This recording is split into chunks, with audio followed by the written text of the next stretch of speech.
Hi everyone, my name's James Robinson and welcome to this YouTube channel. Yes, that's right, in today's video I'm going to show you how to hit longer and straighter golf shots with pretty much every club in the bag. So when we talk about hitting longer golf shots, we always think I need to swing harder, I need to swing faster, I need to put more club head speed through that club into the ball to produce more ball speed to get longer golf shots. And sometimes that's correct if you're striking the ball correctly. If you're not striking the ball correctly, if your angle of attack isn't quite right, then it doesn't really matter how hard you swing, it doesn't matter how much energy or effort you put into that golf swing, you're not going to get the desired distance that you want with your irons nor your driver.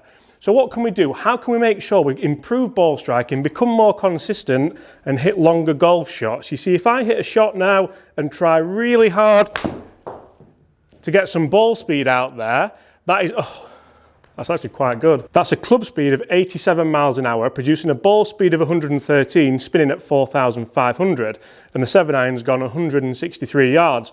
You'll notice that the ball flight is a little bit low. That's because that shot was a thin to win. That shot was a low runner. That shot wasn't well struck. Now, if I try and hit the same kind of shot, and that time I hit the ball heavy, that time it was a little bit of a Damien Duff, we like to say on this channel, the ball's only gone 152 yards. Club head speed was still 88 and ball speed was down at 109, spinning at 5,900.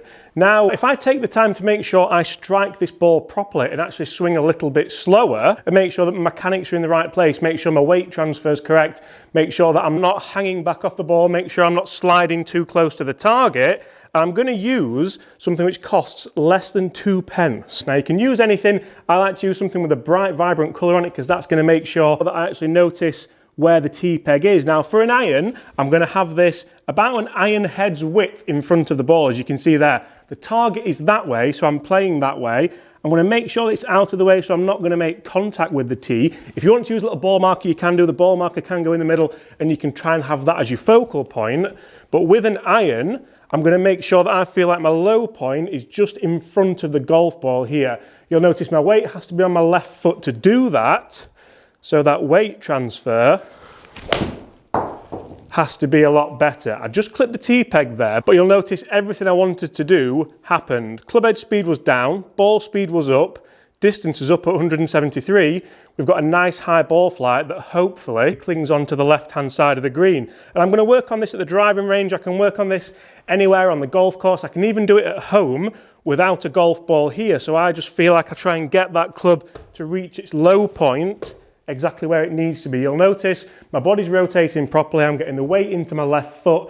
Specifically, I'm getting the weight into my left heel because my left hip is rotating over the foot, and if the weight goes to the toes, that's going to make you get a little bit inside. It's going to make you hit snap hooks and possibly blocks, like me. So that's how I know that. Now, I hear what you're all saying. James, that's all good and well, but it seems way too simple. It seems way too good to be true.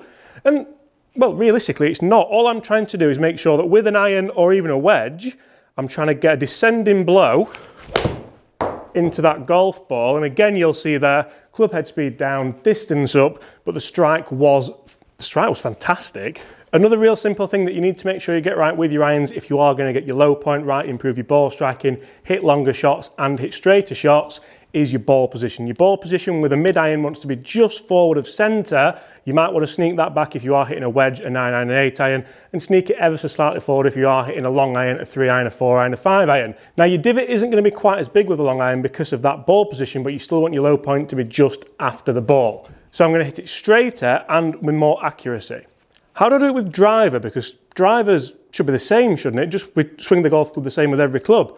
No, absolutely not. Incorrect. You can use this drill with a driver, but make these slight amendments. Now you see, if you get low point wrong with driver, it can not only cost you shots, it can not only cost you golf balls, it can not only cost you distance, it could actually cost you your brand new driver. This driver's never been hit. I've got it to review today, so if you want to see a review of the new Mizuno STG 220 driver, stay tuned on the channel for that. But if you get the low point wrong with this, not only can you ruin that beautiful crown of the club with a big horrible roof mark, I've seen people actually snap drivers before by getting the low point wrong. If you hang back way too much onto your right foot, if you're a right-handed golfer, your low point can be as far back as pretty much you want. Now, if you're putting a lot of power into that, that's going to get caught in the ground, the shaft's going to flex way too much. I've seen them snap. Not gonna lie, I did it myself with a Grafloy Blue Shaft when I was a junior, and that really didn't go down well because it was my dad's driver. I think he's since forgiven me. If you get the low point wrong and you get too far in front of the ball, that's when you can start to get a little bit steep. You can start to leave a horrible sky mark on the driver. So where does the low point need to be? We're going to use the T method again, and this time I want the low point half a driver head behind the ball there. This is quite a small driver, but I'm going to put it about 3/4 there. Now, if your low point's before the ball, if your low point is pre-impact with a driver, that's going to help you get longer drives with less spin, and generally it's going to make sure that club's traveling on a nice neutral path into the ball. You're not going to come too far over the top, then the low point will be post-impact, and you're not going to come too far from the inside because then you would be really shallow with the driver here. That's when you can hit the snap hooks, that's when the jumpers are still available. So to make sure that my low point is at the right place, ball position needs to be correct. It needs to be just on the left big toe. I like it again for a right-handed golfer. And you still want to have that weight transfer into your left foot, but you feel like your chest bone, your sternum bone remains behind the ball at impact. It doesn't get in front of the ball here. That's when again you can get steep with the driver, your chest stays behind it, your weight goes left. That gives you the optimum low point, but also the optimum power to hit nice, long, straight drives. Hopefully like this. Yes, please. And you can see there some nice numbers, 2,800 spin, club speed of just shy of 110, and a total distance of 274, which is generally where I'm at my happiest. A few little things that you need to make sure you get right for this drill with iron and driver. Make sure your ball position's right. You want it just forward of centre with irons, just off the big toe with driver. Make sure your weight distribution's right, your weight transfer's right, and that sternum gets in the right place with your driver. Guys, if that's helped you, smash that subscribe button below. Thank you so much. I'll see you all tomorrow. Bye.